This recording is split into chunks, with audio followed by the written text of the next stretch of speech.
Será que você está descansando o suficiente entre os teus treinos?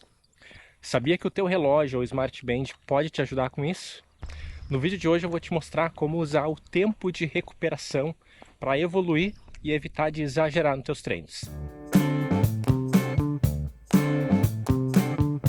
Eu sou o Henrique e esse é o canal Z2 Fit Tech, um canal dedicado a mostrar como a tecnologia pode ajudar nos teus treinos.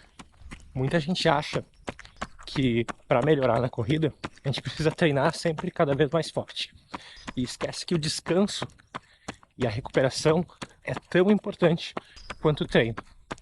E os relógios e Smart Bands hoje em dia já conseguem nos dar uma ideia do tempo que a gente precisa se recuperar depois de um determinado treino.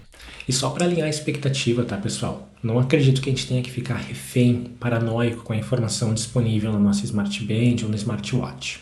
Mas a tecnologia já evoluiu bastante, continua evoluindo e nos disponibiliza várias informações que sim, são úteis.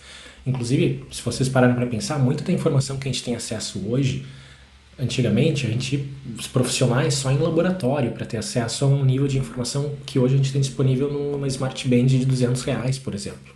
A informação é perfeita? Não. A tecnologia ainda tem muito para evoluir. Mas, para identificar tendências, para identificar alguns pontos que muitas vezes na nossa rotina de treino, no nosso dia a dia, passam despercebidos, sim, é uma informação bem útil que a gente pode utilizar e que vai nos ajudar na nossa rotina de treinos, na nossa experiência com o esporte de uma maneira geral. Dá uma olhada aí no treino que eu fiz quarta-feira, 2 dias atrás.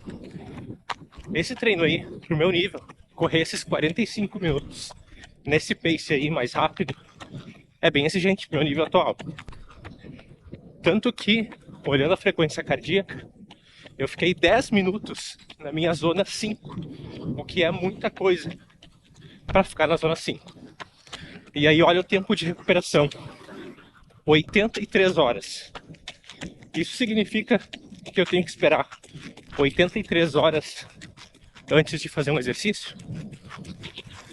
Não é isso. Não é assim que funciona.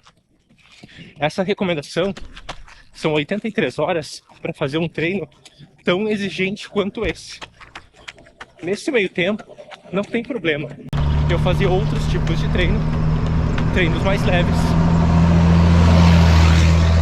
como esse que eu estou fazendo agora. E aí, com base na duração do treino, na intensidade do treino, e a intensidade aqui, pessoal, ela é medida usando a frequência cardíaca como referência. E aí o algoritmo do aplicativo, seja ele da Amazfit, da Coros, da Garmin, da Polar, enfim, eles vão estimar qual vai ser o tempo de recuperação de vocês. E aqui, pessoal, o nível de esforço não é só intensidade, pode ser duração do treino também, como eu já mencionei. Por exemplo, quando eu corri a maratona de Porto Alegre, eu corri ela entre o final da minha zona 3, que é uma zona aeróbica, e o começo da minha zona 4. A minha média de frequência cardíaca ficou ali, oscilando entre o final da zona 3 e o começo da zona 4. Então, menos intenso do que esse treino de tiro que eu fiz recentemente. E aí o meu tempo de recuperação foi de 96 horas. Porque o dispositivo, né, ele entendeu que, por mais que a intensidade não tenha sido tão alta, foi uma longa duração, foi uma maratona. Então o tempo de recuperação realmente vai ser mais elevado. E um outro exemplo foi o treino que eu fiz hoje de manhã.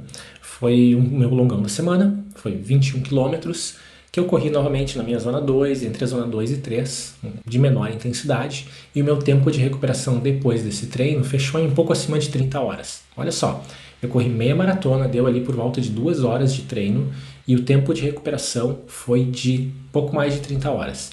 Esse treino de tiro, que eu acabei de mencionar, foi 83 horas de tempo de recuperação, para vocês entenderem que, como o treino de tiro, eu fui lá para minha zona 5, fiquei 10 minutos na zona 5, que é muito intenso, muito tempo também para a zona 5, pessoal. O impacto para o corpo é bem alto mesmo, a gente não pode subestimar isso. Então o tempo de recuperação foi maior, mesmo o treino sendo mais curto do que o que eu fiz hoje. Tá, e por que isso é importante?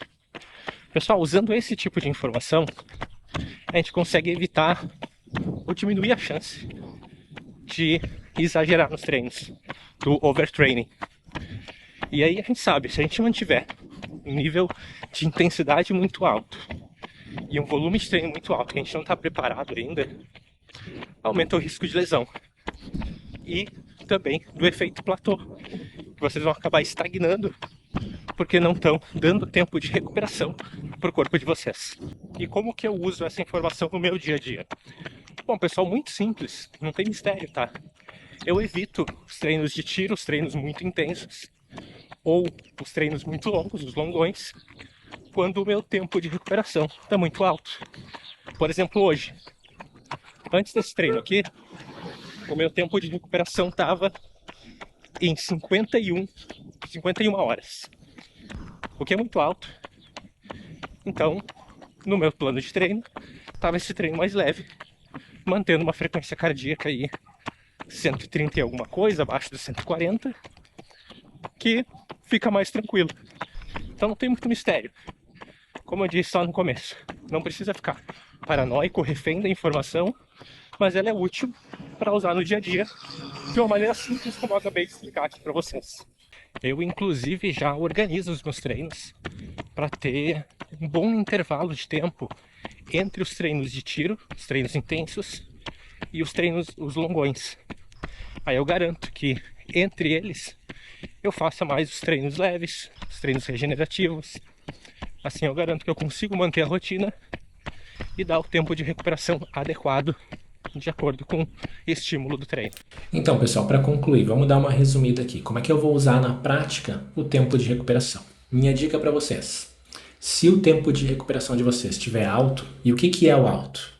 O meu parâmetro não tem um manual, tá, pessoal? Mas o que eu uso como referência ali por volta das 36 horas. Quando o meu tempo de recuperação está acima de 36 horas, eu não faço meus treinos de tiro e eu não faço o meu treino longo. Ah, Henrique, o que é o treino longo? Depende do nível de vocês, depende do plano de vocês. Por exemplo, hoje o meu treino longo gira em torno de 20 a 25 km. Tem gente que está ouvindo aqui e o treino longo dessa pessoa vai ser 35 km, 30 km ou 10 km. Então, o que importa é, evitem o longão, seja ele a distância qual for, o longão de vocês, quando o tempo de recuperação estiver muito elevado. Quando o tempo de recuperação estiver acima das 36 horas, invistam nos treinos regenerativos, nos treinos mais leves. Vocês podem continuar fazendo atividade física, mas tem que pegar leve. E com isso eu garanto, pessoal, fazendo essa dica simples, a experiência de vocês com a corrida, com o esporte, vai ser melhor e vai diminuir o risco de lesão. E se você chegou até aqui no final do vídeo e gostou do conteúdo, clica no like, se inscreve no canal e aproveita e me segue também no Strava, onde vocês podem acompanhar todos os detalhes dos meus treinos.